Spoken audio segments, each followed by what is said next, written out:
Lyria sat by the window of Hal's cabin watching the forest outside. She had been on Earth for 2 days now. Her wounds were healing thanks to Hal's care. She looked at the human as he cooked food on his stove. He was strange to her with his pale skin and round ears. But he had been kind on her world. People did not help others without wanting something in return. Even royal guards protected her because they wanted money or power. She could not understand why this simple human would risk so much to help her. The government of your world would not be happy if they knew I was here, she said. They would take me away and study me. Hal nodded as he stirred the pot of soup. I know, he said. That is why we must keep you hidden until your people come. But why take this risk, she asked again. I have nothing to give you. Hal turned and looked at her with his brown eyes. There are things more important than getting something in return, he said. Some things are just right to do. Lyria thought about this idea. It was new to her and interesting. She watched as Hal poured soup into 2 bowls. He handed one to her and sat down with his own. Hal told her about his life as they ate. He had once lived in a big city and worked for a large company. He had a wife, named Karen, but she had left him. She wanted more than the simple life he enjoyed, so he moved to the small town and opened his own repair shop. He fixed machines and lived alone until now. What about you? He asked. What is life like for a princess? From another world, Lyria told him about the Xylaxian Empire. They had mastered space travel thousands of years ago. They had cities that floated in the sky and buildings made of crystal that changed color with the weather. She told him about the royal palace where she lived with her father, the emperor, and her 3 brothers. Being royal is not as nice as humans think. She said, I have no freedom. I cannot choose my own path. My father decides everything, even who I will marry when the time comes. That sounds hard. Hal said, I may not have much, but at least I can choose my own way. As night fell, they sat outside the cabin and looked at the stars. Lyria pointed to a faint star in the distance. That is my sun, she said. My home, Hal looked at. The tiny dot of light, amazed to think that someone had traveled so far. I never thought I would meet someone from another world. He said, it makes my problems seem very small. Lyria smiled for the first time since her crash. You are strange, Hal. She said, on my world no one would think like you do. You see wonder where others would see danger. The next morning, Hal had to go to his shop in town. He could not stay away too long, or people would wonder where he was. Lyria promised to stay in the cabin and keep out of sight. Hal locked up and headed down the path to town. His mind was full of thoughts about his alien visitor. He had never met anyone like her. She was smart and strong, even after all she had been through. When he reached his shop, he found the sheriff waiting for him. Hal felt his heart beat faster. Had someone seen Lyria? Had they reported strange lights in the forest morning? Hal, the sheriff said, some folks reported seeing lights in the sky the other night near your place. We thought it might be a plane crash, but we found nothing. You see anything strange? Hal tried to keep his face calm. Nothing strange. He said, I saw some lights, but I thought it was just a meteor. The sheriff nodded and seemed to accept this, but he added, we're going to search the woods today just to be sure. So stay clear of the north side. Hal worked in his shop all day, fixing a tractor engine and an old radio. But his mind was on Lyria. He needed to warn her about the search. He closed his shop early and hurried back to the cabin. When he arrived, Lyria was not there. Panic filled his chest. Had they found her? He called her name softly, but got no answer. He rushed outside and looked around the clearing. Then he saw her coming out of the trees. She had a small bag filled with berries and plants. She smiled when she saw him. I found food, she said proudly. I did not want to use all of yours. Hal grabbed her arm and pulled her inside the cabin. The sheriff is searching the woods, he said. They know. Something fell from the sky. We need to hide your ship better. Lyria looked worried. The pod has a cloaking device, she said, but it was damaged in the crash. It only works sometimes if they find it. They would find you too. Hal finished. We need to move. That night they snuck through the dark forest to the crash site. The small pod lay where it had landed now, cold and dark. Lyria went to a panel on the side and pressed some buttons. The pod hummed, but nothing happened. "The cloaking device is broken," she said. "We cannot move the pod. It is too heavy." Hal thought for a moment. Then he had an idea. "We don't need to move it," he said. "We just need to hide it." They spent hours covering the pod with branches and leaves, making it look like a fallen tree. By the time they finished, it was well hidden. Unless someone was looking very carefully, they would not notice it. As they walked back to the cabin in the early morning light, Hal suddenly stopped and held out his arm to stop Lyria. Voices came from ahead. People were near the cabin. The search party had reached his home. "We cannot go back that way," he whispered. Lyria looked afraid. "Where can we go?" she asked. Hal took her hand. "Come with me," he said. "I know a place." He led her deeper into the forest, away from the voices. They climbed a steep hill until they reached an old hunting cabin Hal had used years ago. It was small and dusty, but it would keep them hidden. "We can stay here until they are gone," he said. "No one comes here anymore." Lyria sat down on an old chair and looked at Hal. "You risk so much for me," she said. Why? Hal sat beside her. "Because I believe it is the right thing to do," he said. "And because I have never met anyone like you." Lyria felt something warm inside her chest. Something she had never felt before. She reached out and took Hal's hand. Her silver skin against his pink human hand looked strange but felt right somehow. They stayed that way as the sun rose higher in the sky. Two beings from different worlds finding something special in each other, something neither had expected to find. The night sky lit up with a flash of purple light as something crashed in the forest outside the small town of Pineville. Smoke rose from between the tall pine trees as the object burned. The impact shook the ground and woke Hal from his sleep. Hal lived alone in a small cabin on the edge of town. He worked as a mechanic and liked his quiet life away from other people. He got up from bed and looked out his window. He saw the smoke rising from the forest and wondered what had fallen from the sky. Hal put on his boots and jacket and grabbed his flashlight. He walked into the forest following the smoke. He thought maybe it was a meteor, but as he got closer he saw it was not a rock from space. It was a small ship made of shiny metal. The metal glowed with a blue light that Hal had never seen before. The ship had broken open in the crash. Hal moved closer, careful not to touch the hot metal. He shined his light inside the broken ship and gasped. There was someone inside. The body looked almost human, but not quite. The skin had a silver color and the ears came to points. Hal knew at once this was not a person from Earth. This was someone from another world. The alien moved and made a soft sound. Hal saw that she was hurt. She had cuts on her arms and face. She opened her eyes and looked at Hal. Her eyes were a deep purple color, unlike any human eyes Hal had ever seen. She spoke, but Hal could not understand the words. She sounded afraid. Hal held up his hands to show he would not hurt her.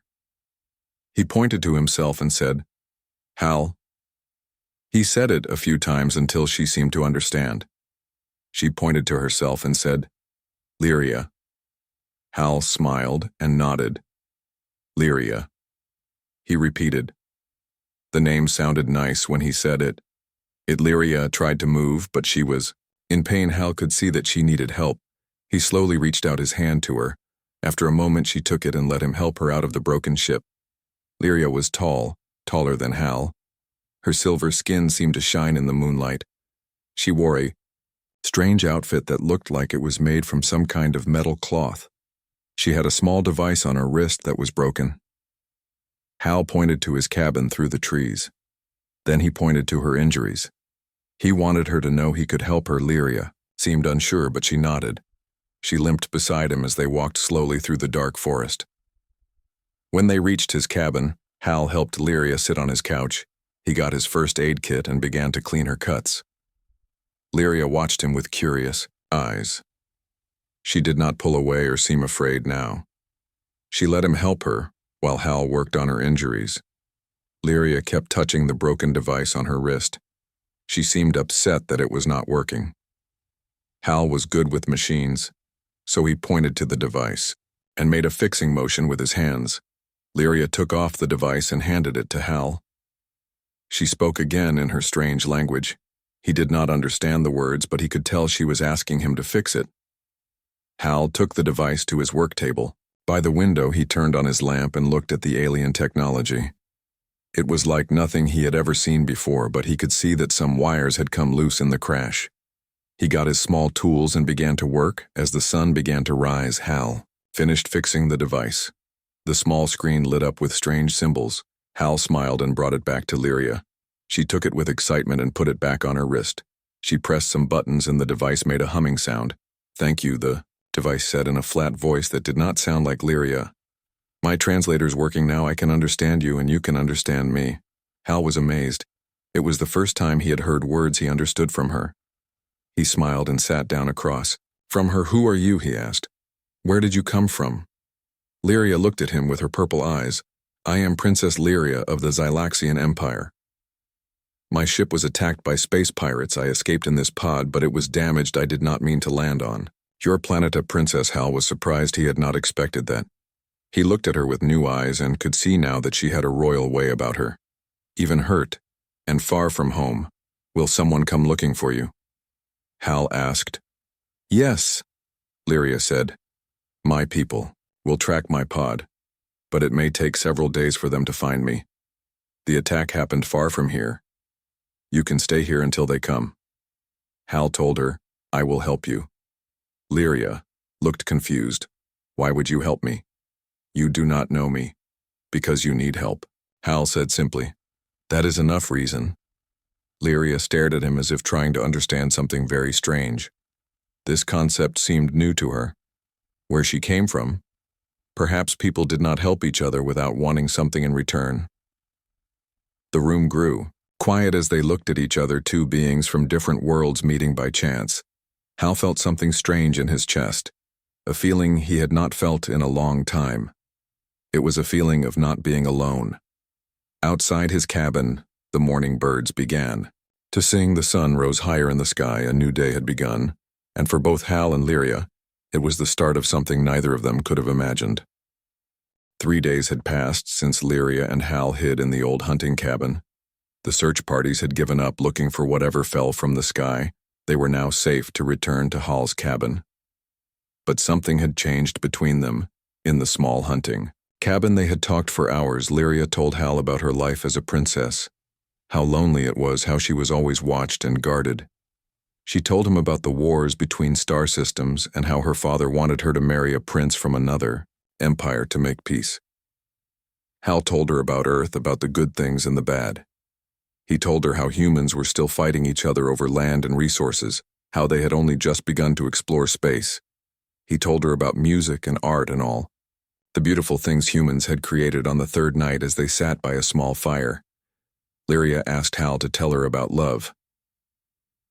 "On my world, marriages are arranged for power and politics," she said. "Is it the same here?" Hal shook his head. "No," he said. "Most people here marry for love. They choose their own partners based on feelings." "What kind of feelings?" Lyria asked. Her purple eyes reflected the firelight. "Feelings like wanting to be with someone all the time." Hal explained, "Like finding joy in making them happy, like feeling that your life is better because they are in it." Lyria was quiet for a long time. Then she asked, "Have you felt this?" "Love." Hal looked at the fire. "I thought I did once," he said, "with my wife Karen. But she did not feel the same way. She wanted things I could not give her. And now?" Lyria asked softly, "Do you feel it now?" Hal looked up at her. His eyes met hers across the fire. He did not answer with words, but Lyria could see the truth in his face. She felt something stir inside her, something new and frightening and wonderful. Now as they walked back to Hal's cabin in the morning light, Lyria was quiet. She knew her rescue would come soon. Her people would have tracked her pod by now. They might arrive any day, and then she would have to leave. Hal seemed to know what she was thinking. They both had duties, she to her empire and he to his simple life. They were from different worlds. Their time together was always going to be short. When they reached the cabin, Lyria went to check her wrist device. It had been beeping softly all morning. My people are close, she said. They will be here by tomorrow. Hal nodded, trying to hide the sadness in his eyes. That is good news, he said. You can go home. Yes, Lyria said, but she did not sound happy. Home to my duties. To the life planned for me. That night they sat outside under the stars again. Lyria pointed out the systems she had visited, the planets she had seen. Hal listened with wonder. His world suddenly seemed very small. You could come with me, Lyria said suddenly. You could see all these worlds yourself. Hal looked at her surprised. Could I? He asked. Lyria nodded. My people would accept you as my guest. She said, you would be the first human to travel beyond your solar system. You could see wonders no human has ever seen. Hal was quiet as he thought about this offer. To leave Earth, to see the stars, to be with Lyria. It was more than he had ever dreamed possible. But what about your duties? Hal asked. Your arranged marriage, Lyria. Look down, even princesses can ask for something. She said I could ask for you to come as my personal guard. My father might allow it, especially after you saved me. They talked late into the night, making plans, dreaming of possibilities. But as the sun began to rise, they both knew these dreams might never come true. They were from different worlds with different paths. The next day, Lyria's wrist device began to beep loudly. They are here, she said. They have found my pod. They will come for me soon. Hal helped her gather the few things she had used during her stay. He tried to be happy for her. She was going home. She would be safe, but his heart felt heavy. They walked together to the crash site. The pod was still covered with branches and leaves, but now it was sending out a signal. Lyria removed some of the branches so her people could find it. We should wait here, she said. They will send a shuttle. They sat together on a fallen log, neither speaking. Lyria's hand found Hal's, and they held on to each other. The forest was quiet around them, as if it too was waiting. Then they heard it. A low humming sound that grew louder. A wind began to blow through the trees, pushing leaves and dirt around them. Hal looked up and saw a large ship appear in the sky above the trees. It was like nothing he had ever seen before. Sleek and silver with lights that pulsed along its sides. The ship hovered above them, and a beam of blue light shot down to the ground. A few meters away from them within, the light three figures appeared, tall silver-skinned beings like Lyria. They wore uniforms with strange symbols. Hal knew these must be her people, come to take her home. The tallest of the three stepped forward and bowed to Lyria, speaking in their language. Lyria answered. Her voice sounded different when she spoke her own tongue, more musical and flowing. Then she turned to Hal. The translator on her wrist spoke for her. This is Commander Vex of the Royal Guard. She said, he has come to take me home. Hal nodded, unable to speak. The commander looked at Hal with curious eyes, then he said something to Lyria. She answered quickly, seeming to explain, the commander has thanked you for saving me. Lyria told Hal, he says the Emperor will reward you. Don't want a reward, Hal said, I just want. He stopped, not knowing how to finish that sentence. What did he want? Something impossible. A princess from the stars to stay with him. A life that could never be. Lyria spoke to the commander again. He nodded and stepped back, giving them a moment alone. I must go now, Lyria said. My father is waiting. My duties cannot be delayed any longer. Hal nodded. I understand. He said, you have your world, and I have mine. Lyria looked at him with her purple eyes. I will not forget you, Hal, she said. I will not forget what you taught me about helping others, about doing what is right without wanting something in return. Hal tried to smile, but his eyes were wet. I will not forget you either, princess. He said, I will look at the stars every night and think of you. Lyria reached up and touched his face, her silver fingers cool against his skin. Then she leaned forward and pressed her lips to his. A kiss, the human way of saying goodbye.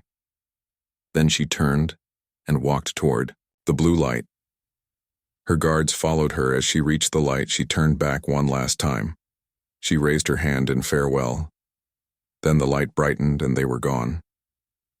The ship hummed louder and began to rise higher into the sky. Hal watched until it was just a dot of light. Then that too was gone. He stood alone in the forest, the only human who had met Princess Lyria of the Xylaxian Empire. The only human who had loved her. Hal walked slowly back to his cabin. The forest seemed emptier. Now the world seemed smaller. He knew his life would go on.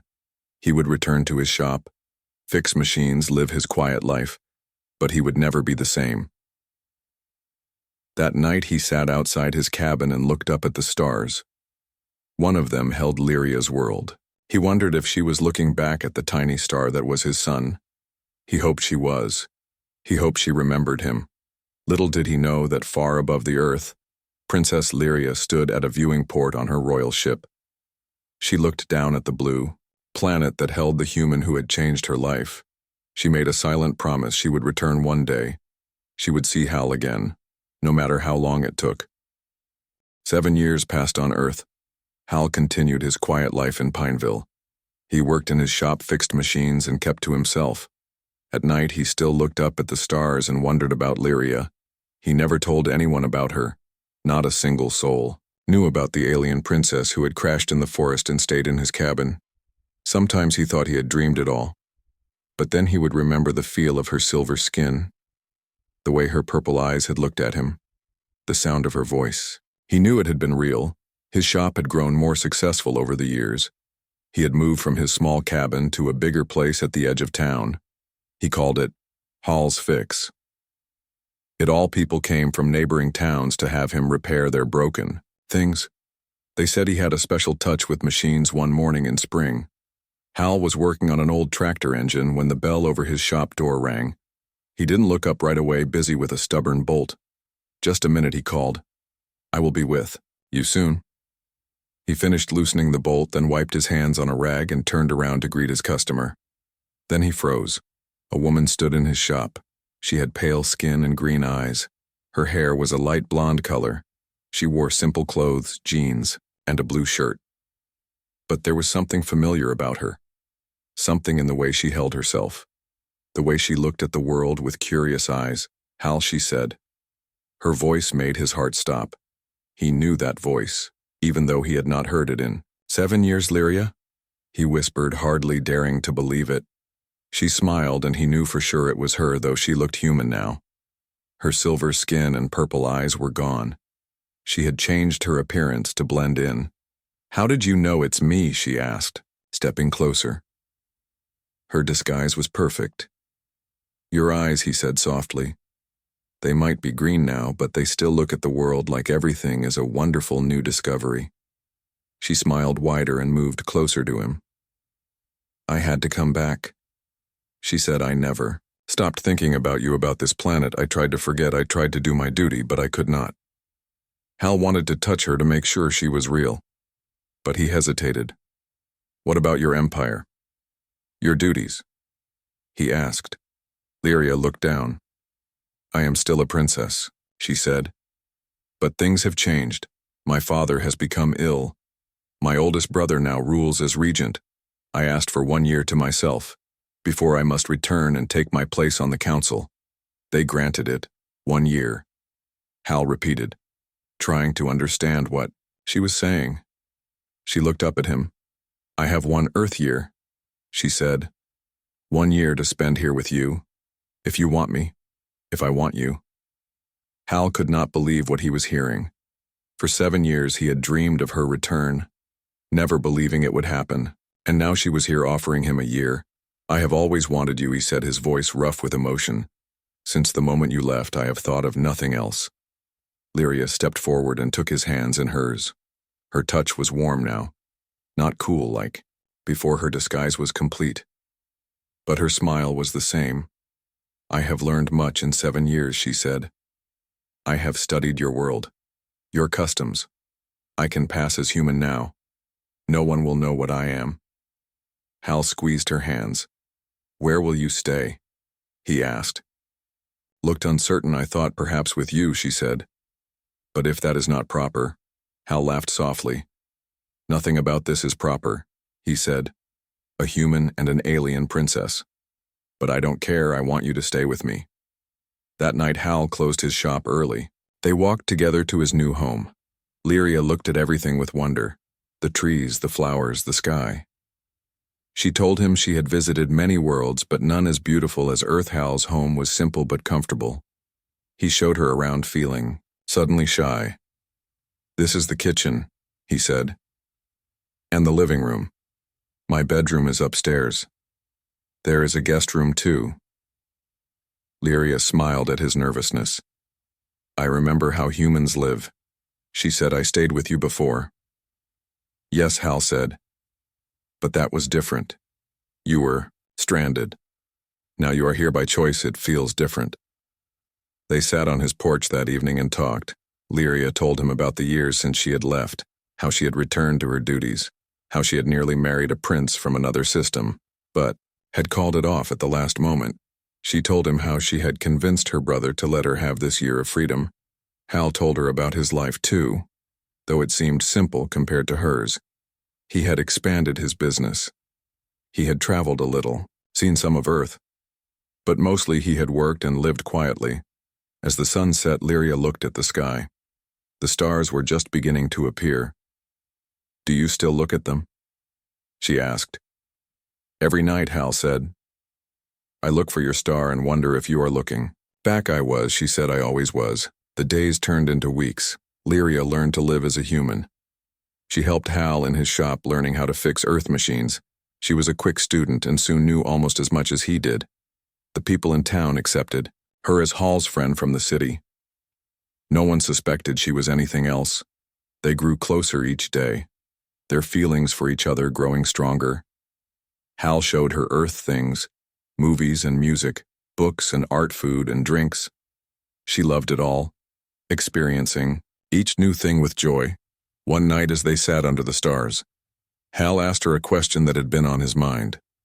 What happens after your year is over? He asked. Do you just leave? Go back to your world? Lyria was quiet for a long time. I must return, she said finally. My people need me. My duties wait. Then what happens to us? Hal asked. Lyria turned to him. I have been thinking about that, she said. There may be a way. You could come with me.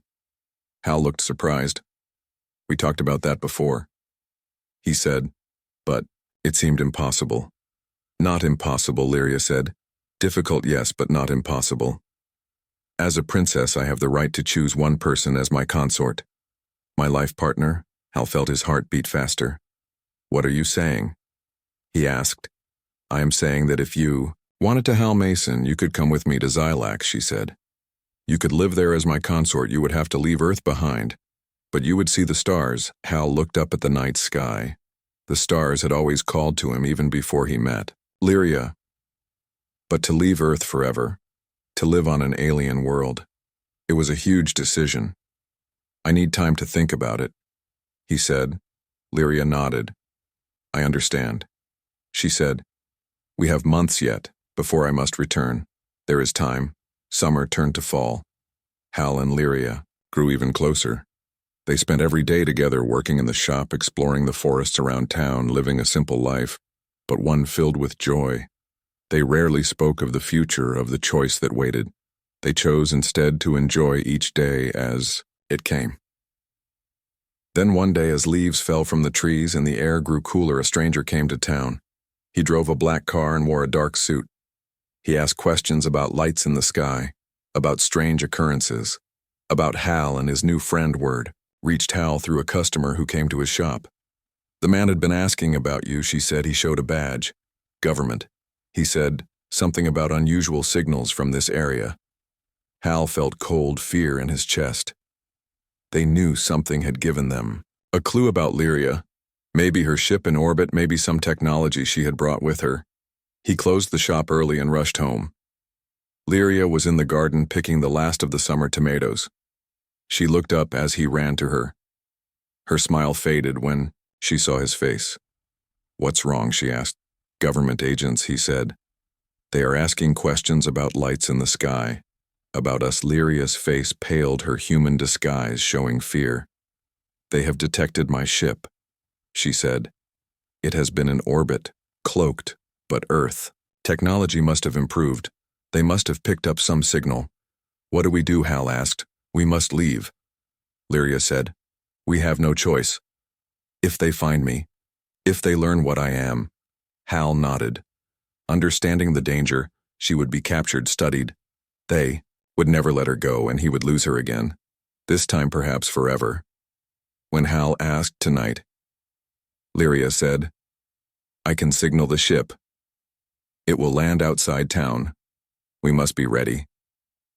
Hal looked around at his home, at the life he had built here. "Can I come with you?" he asked, making his decision in that moment. "I don't want to lose you again."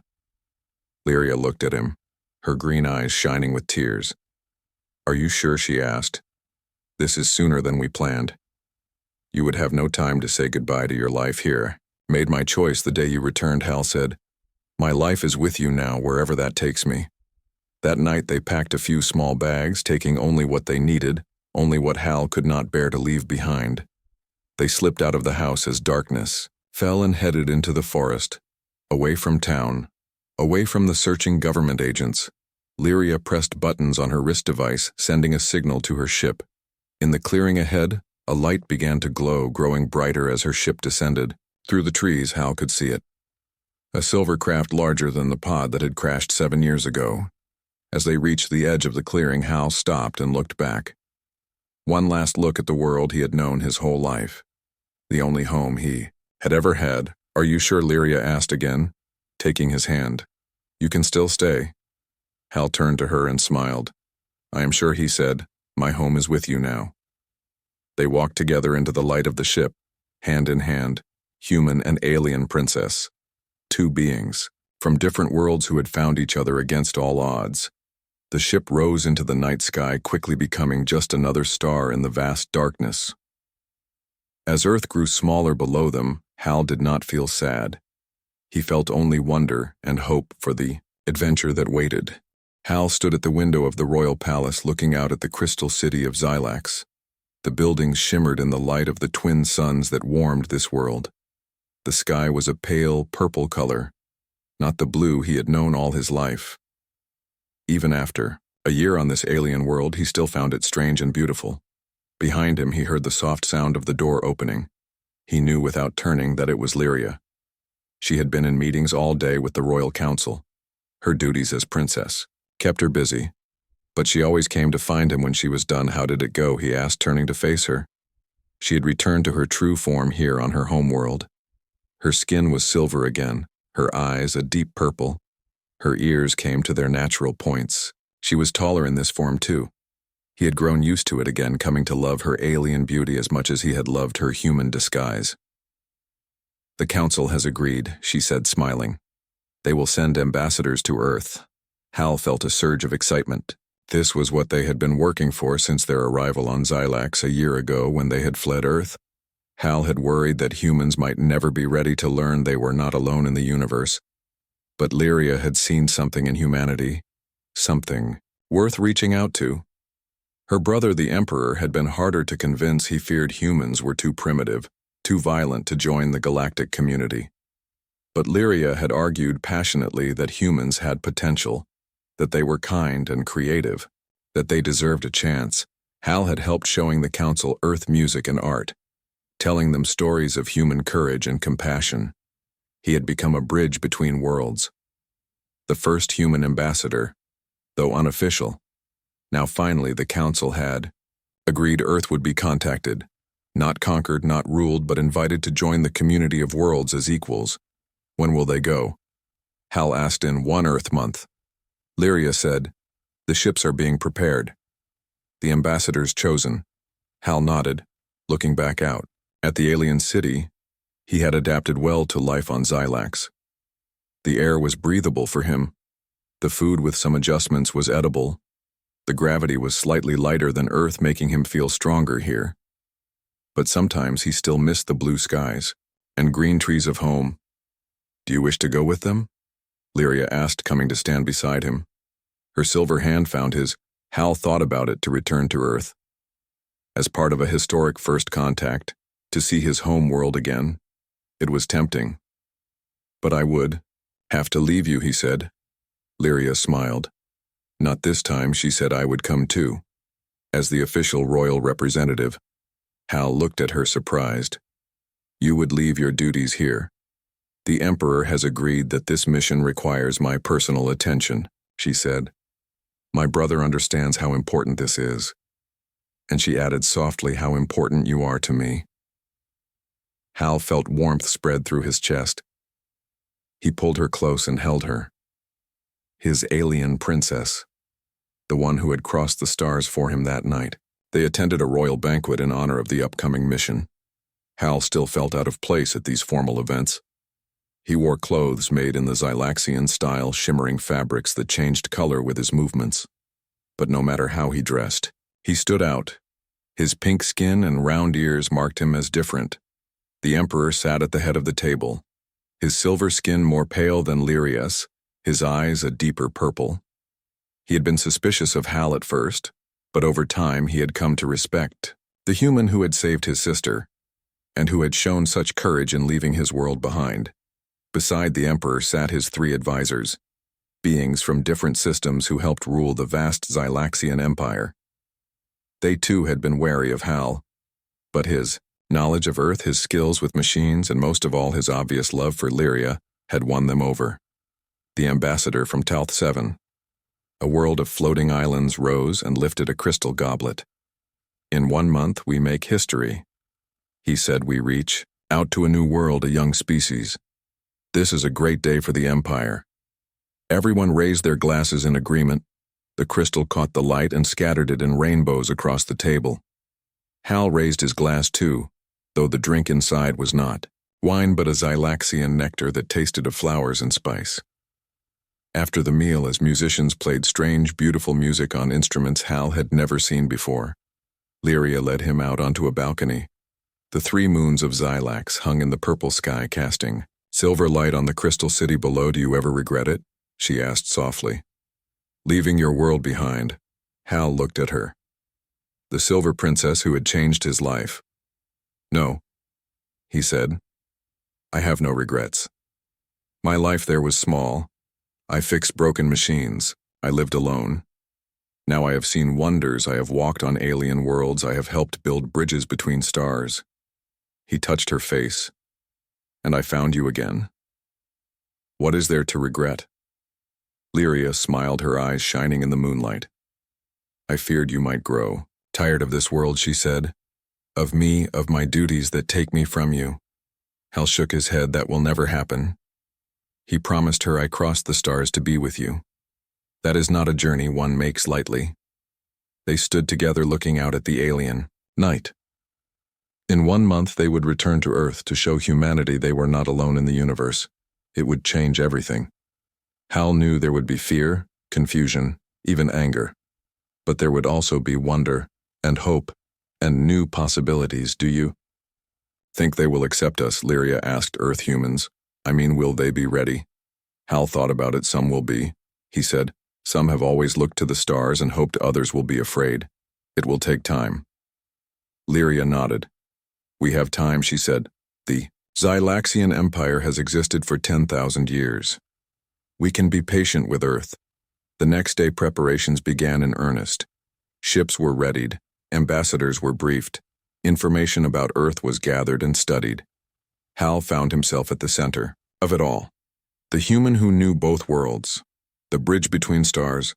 He worked with the Science Council, helping them understand Earth technology, Earth weapons, Earth defenses.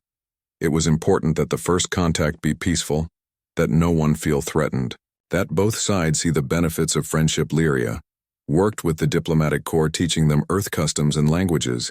She had learned much during her year on the planet, and she had a natural gift for understanding other cultures. Together, they created a plan for contact, not a landing in a major city which might cause panic, but a careful reaching out to selected human leaders, scientists and diplomats who might be most open to the idea of alien contact.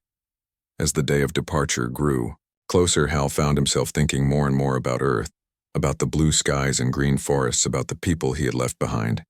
He had no family, no close friends.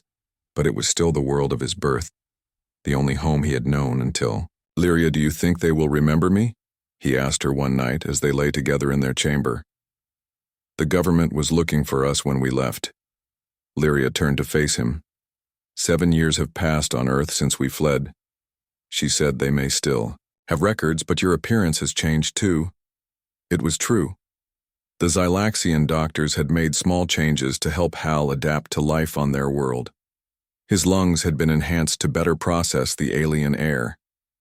His digestive system modified to handle Xylaxian food. His skin had been treated to protect him from the stronger radiation of the twin suns. He looked mostly the same, but there were subtle differences.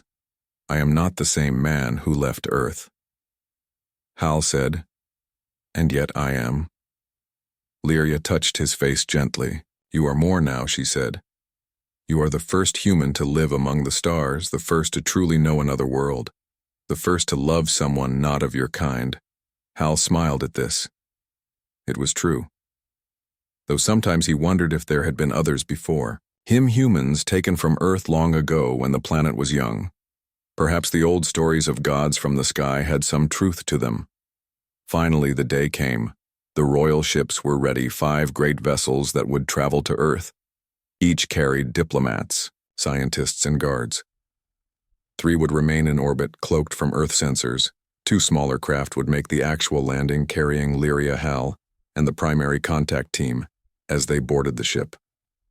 Hal felt a strange mix of emotions: excitement to see Earth again, fear of how they would be received, hope that this meeting of worlds would go well. The journey would take 2 weeks by Xylaxian drive. A trip that had once seemed impossible to Hal was now routine. The great ships rose from Xylax, their engines glowing blue against the purple sky. They moved beyond the atmosphere into the blackness of space. Hal stood with Lyria on the bridge, watching as her homeworld grew smaller behind them. He remembered leaving Earth feeling wonder, but no regret. Now leaving Xylax, he felt a twinge of sadness. This too had become home to him. The ships engaged their faster-than-light drives. The stars blurred and stretched as they moved beyond normal space. Time and distance folded as they traveled. Paths humans had not yet discovered. During the journey, Hal and Lyria finalized their plans. They would make contact first with a small group of scientists at a remote research station. These humans had been chosen because their work showed they might be most open to the idea of alien life. From there, if all went well, they would reach out to world governments. Not all at once, but gradually, building trust and understanding. "We come as friends," Lyria told the diplomatic corps. "Not as conquerors. We offer knowledge and cooperation, not domination. Earth must find its own path, join us as equals, or choose to develop alone." Hal was proud of her wisdom and compassion. He had seen other worlds in the Empire worlds that had been conquered, rather than invited now. Lyria was changing that approach because of what she had learned from him, from humanity.